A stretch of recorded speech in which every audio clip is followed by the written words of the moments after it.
हामी पहाड घुम्न भन्ने मन्दिर आएको अवस्थामा यस्तरी नुहाइयो यो जाडोमा नुहाएर जाडो भयो पहाडमा नुहाएर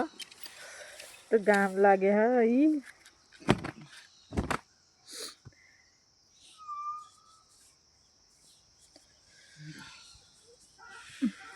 धेरै नै जाडो छ यहाँ देखाउ त हेर्नु गाइज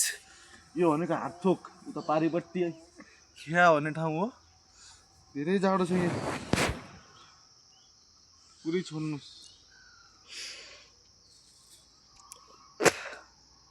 जाडोको के कुरा गर्ने छिटो क्या त्यो लुङ्गी धोइदिनु त जाडो भयो मलाई त अनि म पनि यहाँ नुहाएर ठकठक्ती हजुर अब हामी यसरी जानुपर्छ यो उकालो ठाडै उता माथि छ त्यो घर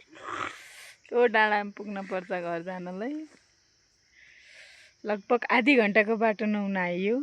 मन्दिर जानले मामाको घर आइएछ हामी ओ मम्मी